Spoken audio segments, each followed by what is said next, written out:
Hello everybody. In this new video we discuss about how to improve your performance in chemistry. So ये video काफ़ी interesting होने वाला है, last तक देखिएगा। एंड मुझे लगता है कि आफ्टर गेटिंग दिस टिप्स और points that how to improve your performance in chemistry you might do well in chemistry. So देखते रहिएगा एंड तक। आपको अगर इंटरेस्ट केमिस्ट्री में है तो एक बेटर साइन है फॉर इम्प्रूवमेंट। आप इम्प्रूवमेंट जल्दी कर सकते हो। मैं 7 ऐसा टिप्स बताऊंगा इन दिस वीडियो में। ये वीडियो में मैं 7 ऐसा टिप्स बताऊंगा जो आप फॉलो करेंगे तो आपका केमिस्ट्री में परफॉर्मेंस अच्छा हो जाएगा। मेरे ख्याल से हो सकता है, मीन्स आई कैन नॉट से हो जाएगा, बट हाँ आपका परफॉर्मेंस केमिस्ट्री में अच्छा हो सकता है। तो वो 7 टिप्स के बारे में, 7 इम्प्रूवमेंट गाइड्स के बारे में अभी मैं डिस्कस करूँगा। पहला जो इम्प्रूवमेंट गाइड है वो है टाइम देना चाहिए। कोई भी चीज़ को सीखने के लिए, सब्जेक्ट को सीखने के लिए आपको सबसे पहले आपको टाइम देना बहुत ज़रूरी है। अगर आप टाइम नहीं दे सकते हो तो कोई सब्जेक्ट को सीखना आपके लिए मुश्किल हो सकता है। So first tip from myself is you have to arrange time for learning the subject. Okay, तो केमिस्ट्री जैसे एक सब्जेक्ट को लर्न करने के लिए सबसे पहले आपको जो चाहिए वो है टाइम चाहिए। सो आपको टाइम की अरेंजमेंट करना चाहिए। ऐसा हो सकता है कि शाम को आप सोच के रखें कि 2 घंटा केमिस्ट्री पढ़ेंगे, लेकिन केमिस्ट्री पढ़ने के टाइम पे आपको लगा 5 मिनट पढ़ने के बाद लगा नहीं, आज मैं केमिस्ट्री नहीं पढ़ूँगा, मैं कल पढ़ लूँगा। ऐसा नहीं है। आपको टाइम अरेंज करना है कि कोई भी सब्जेक्ट को सीखने के लिए जब टाइम चाहिए तो time arrangement is the most important factor. आपको 2 घंटा केमिस्ट्री पढ़ने का जो डिसीज़न है आपको रिटर्न करना चाहिए।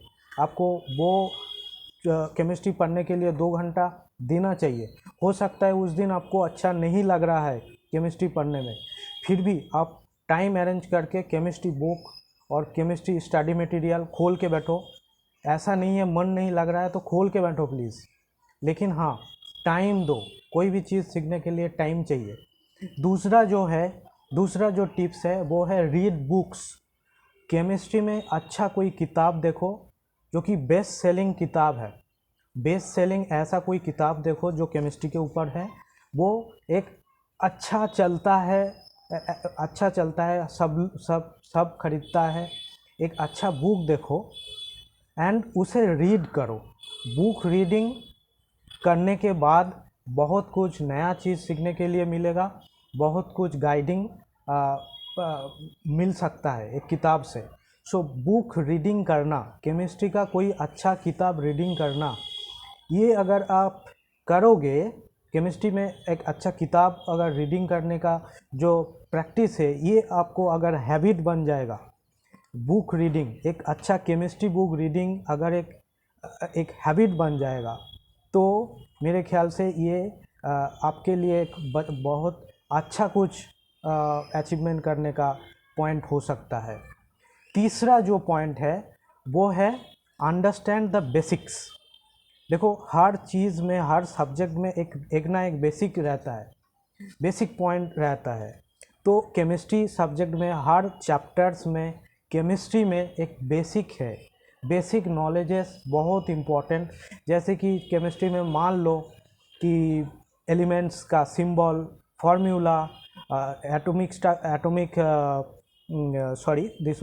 एलिमेंट्स का जो इलेक्ट्रॉनिक कॉन्फ़िगरेशंस, एटॉमिक नंबर, और हर चैप्टर में सम बेसिक इम्पॉर्टेंट पॉइंट्स है जो क्लियर हो जाने से आपको चैप्टर अच्छा से समझ में आ जाएगा, केमिस्ट्री अच्छा से समझ में आ जाएगा। सो आपका बेसिक क्लियर होना चाहिए, नहीं तो आपको प्रॉब्लम होने वाला है। थर्ड जो इम्पॉर्टेंट पॉइंट है जो टिप्स मैं दूंगा वो है कोई एक टीचर के पास आपको पढ़ना है। केमिस्ट्री जो टीचर आपको पढ़ाएगा केमिस्ट्री, हो सकता है उनका 10 साल का 20 साल का एक्सपीरियंस है, इस सब्जेक्ट को पढ़ाते पढ़ाते 10 साल 20 साल एक्सपीरियंस हो गया है, तो वो आपको अच्छा से गाइड कर पाएंगे कि कौन सा पॉइंट को आपको कैसे लर्न करना है, कितना पॉइंट लर्न करना है। तो उनका ये उनके पास A to Z नॉलेज रहता है, तो कोई एक टीचर आपको हेल्प कर सकता है इस केमिस्ट्री सब्जेक्ट में बेटर होने के लिए। ठीक है, नेक्स्ट जो पॉइंट है वो है प्रैक्टिस मोर। टीचर आपको गाइड कर रहा है, अपने आप से बुक रीड करने के बाद कुछ सीखने के लिए मिल रहा है, कुछ सीख गया, उसके बाद क्या करना है आपको, उसके बाद आपको प्रैक्टिस करना है। Practice can make anything perfect. So practice ज़्यादा करना है after learning. Practice is very important, नहीं तो भूल जाओगे। सो भूल जाओगे तो क्या होगा, इम्प्रूवमेंट वहाँ ही अटक जाएगा। सो प्रैक्टिस करना है after learning. Practice is very important. Then next important point, मैं 1 2 3 4 करके बता नहीं रहा हूँ, बट गिनोगे तो 1 2 3 4 करके 7 टिप्स हो जाएगा। नेक्स्ट पॉइंट है मेक समरी। जो चीज़ केमिस्ट्री में आप लर्न कर रहे हो उसका एक समरी बनाओ। समरी बनाने से क्या होगा, आपको एक बार प्रैक्टिस भी हो जाएगा और क्विक रिवीजन के लिए एक हेल्पफुल प्रोसेस है। अगर आपको एक तो समरी अलग से बनाया हुआ है, जो चीज़ लर्न किया उसके हिसाब से आप अपने आप से एक समरी बनाया, तो उससे क्या होगा, आपको कोई चीज़ को रिवीजन करने के लिए ज़्यादा टाइम नहीं लगेगा। हाँ, कोई पार्ट को अगर रिवीजन करना चाहता हो केमिस्ट्री से, तो उसमें आपको कम टाइम लगेगा, आपको सुविधा मिलेगा। नेक्स्ट है जो कि लास्ट टिप्स है, वो है कंटिन्यू इन रीडिंग। कभी कभी कैसा होता है, हम लोग देखते हैं कि एक चैप्टर सिलेबस में है नहीं, तो क्या है, हम लोग उसे छोड़ देते हैं। फिर नेक्स्ट क्लास में वो चैप्टर आता है और नेक्स्ट कोई चैप्टर आता है जिसमें जो चैप्टर हम पहले छोड़ दिए, सिलेबस में नहीं था बोल के, वो ही चीज़ आ गया। तो वहाँ पे क्या हुआ, आप सिलेबस में है नहीं ऐसे सोच के तो वो चैप्टर में कुछ पढ़ाई किया ही नहीं। तो अभी नया चैप्टर में उस चैप्टर का साथ एक लिंक है, तो क्या होगा, आपका गैप हो गया, आप पुराना जो चैप्टर है उसे लर्न नहीं किए, तो आपका क्या है, एक गैपिंग हो गया। तो गैपिंग को मैनेज करना है। ठीक है, किसी भी तरीके से जो चैप्टर्स छोड़ दिए पहले कि सिलेबस में नहीं है ऐसा सोच के छोड़ दिए, वो उसे हमें रिकवर करना है। नहीं तो क्या है, दूसरा कोई चैप्टर ऐसा आएगा कि जो सिलेबस में नहीं है बोल के छोड़ दिया गया चैप्टर, उसी का कॉन्सेप्ट वो दूसरा चैप्टर में यूज़ करना है, तब प्रॉब्लम होगा। नहीं तो क्या होगा, नेक्स्ट क्लास में, इस क्लास में सिलेबस में कोई ये चैप्टर है नहीं इस क्लास में, तो हम लर्न नहीं करेंगे और लर्न किया ही नहीं, तो क्या होगा, नेक्स्ट क्लास में जाके जब उस चैप्टर का कॉन्सेप्ट, पुराना चैप्टर का कॉन्सेप्ट यूज़ करना पड़ेगा, तब हम प्रॉब्लम में फंसेंगे। सो इसके लिए क्या है, continuity in reading is very important. हम ऐसा नहीं है, कोई चैप्टर को ऐसे छोड़ नहीं देंगे कि वो सिलेबस में है नहीं बोल के, एटलीस्ट कुछ तो लर्न करो उस चैप्टर से। हाँ, पता है कि सिलेबस में नहीं है, क्योंकि एक कंटिन्यूटी रखना बहुत इम्पोर्टेंट है। हर चैप्टर्स एक दूसरे के साथ रिलेट होता है, कोई ऐसा चैप्टर है कि एक दूसरे के साथ बहुत ज़्यादा रिलेटेड होता है, तो इस केस में आपको एक कंटिन्यूटी रखना है रीडिंग में, लर्निंग में।